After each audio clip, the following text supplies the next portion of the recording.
আসসালামু আলাইকুম, কেমন আছেন সবাই? আজকে আমি যে রেসিপিটি নিয়ে আসছি এটা হচ্ছে শিরখুরমা।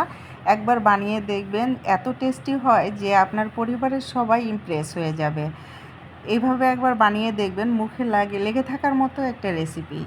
আমি প্রথমেই কিছু কাঠবাদাম, কাজু বাদাম এবং কিশমিশ ঘিয়ে ভেজে নিয়েছি, হালকা করে ভেজে নিয়েছি। এখন এর মধ্যে আমি সেমাই নিয়ে নিয়েছি। আমি এখানে লম্বা সেমাইটা নিয়েছি, খুব বেশি পরিমাণে নেইনি। 100 গ্রাম পরিমাণে আমি সেমাই নিয়েছি। 100 গ্রাম সেমাই রান্না করতে আপনার 1 লিটার দুধ লাগবে।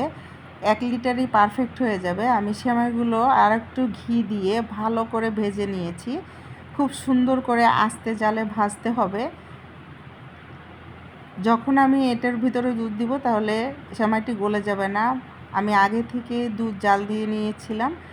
দুধটা খুবই গরম ছিল। সেমাই ভাজা হয়ে গেলে আমি তার মধ্যে দুধ ঢেলে দিয়েছি এবং এর মধ্যে আমি আগেই চিনি দিব না, কারণ এর ভিতরে আমি কনডেন্স মিল্ক দিব এবং গুঁড়া দুধ দিব।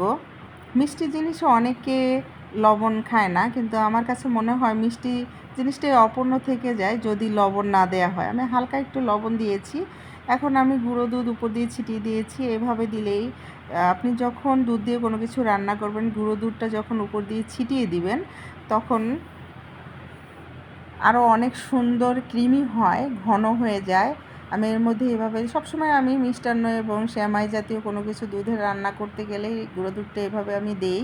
এর মধ্যে আমি কনডেন্স মিল্ক দিয়ে দিছি। দেখেন চেহারাটা কত সুন্দর হয়েছে। এর উপরে এখন আমি ভাজা বাদাম, কিশমিশ যেগুলো ছিল এগুলো ছিটিয়ে দিয়েছি। এভাবে যদি আপনি সেমাই রান্না করেন, অবশ্যই আপনার পরিবারের সবাই অনেক খুশি হবে খেয়ে। আমার ভিডিওটি যদি ভালো লেগে থাকে তাহলে অবশ্যই লাইক কমেন্টস করে যাবেন। ধন্যবাদ।